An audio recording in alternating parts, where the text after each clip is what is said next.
Well, the Albanese government is adamant that Australian media laws will remain unchanged despite pressure from American tech giants. The US technology sector is lobbying the Trump administration to act against Australia and other countries for what they've deemed unfair digital trade barriers. Now, this includes the news media bargaining incentive, which the lobby group has described as coercive and discriminatory. Well, it's another sign of the close alliance that the US tech giants enjoy with the Trump presidency. And joining us now is Joanna Weaver, co-founder of the Tech Policy Design Institute. Joanna, good morning. Thanks for joining us this morning. Good morning, Fazia. Lovely to be with you. Now, before we actually get into the nuts and bolts of what the tech sector in the US is trying to do with Australian media laws, explain to us this alliance, this close alliance between the tech giants and the Trump presidency. How did that come about? Well, look, it's not actually that new to have the captains of industry engaged closely in politics.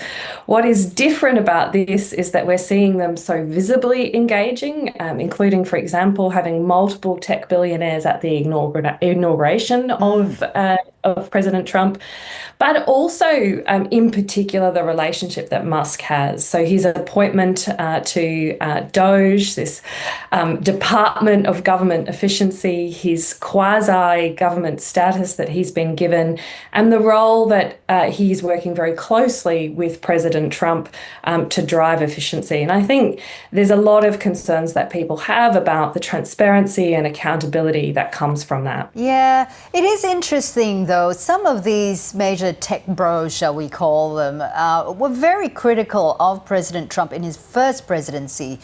What's changed? Was there something in the Biden presidency that caused him to kind of move over to support the Republican candidate?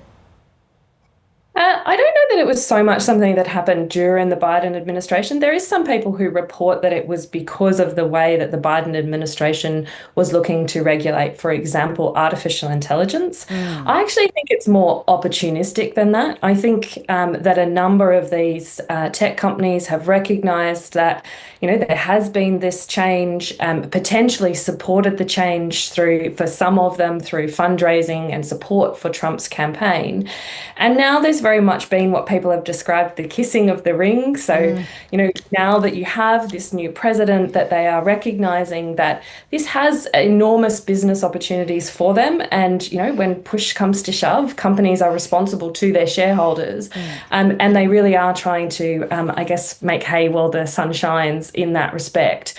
The importance for Australia is that we're positioning ourselves to make sure that as those tech companies are doing that, it's not causing damage to Australia's national interests or, to the way that we engage with tech every day. Yeah, just on that point of the tech sector in the US, obviously trying to test their favors with the Trump administration with this lobbying against the media laws in Australia and in various countries as well.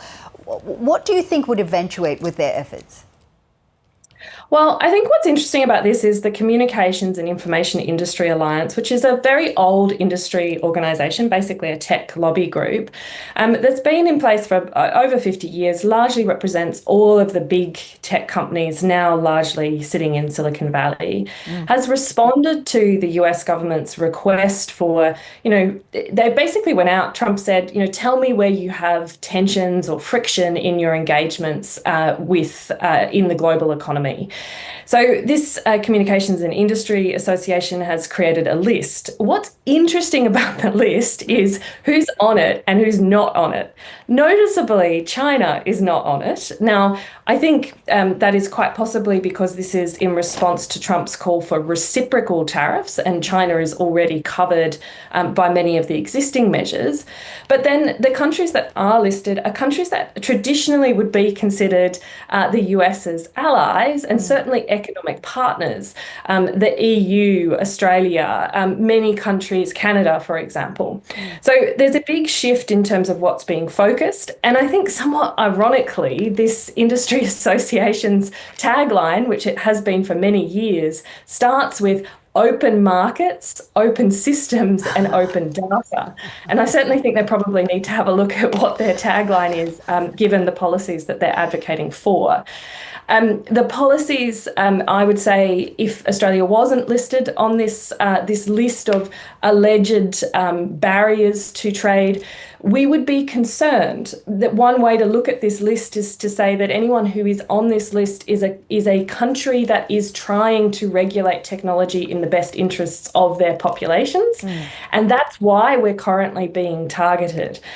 So on the one hand, we can have a pat on the back for being included on the list. And now we need to look at, okay, what are the complications now to ensure that it doesn't cause damage to the Australian economy or the tech that we all use every day? It's a fascinating topic. Joanna, unfortunately, we've run out of time, but great chatting with you. Thank you so much for sharing your insights with us. Fascinating topic, as I mentioned. Joanna Weaver there, co-founder of Tech Policy Design Institute. Thank you. Thanks for having me.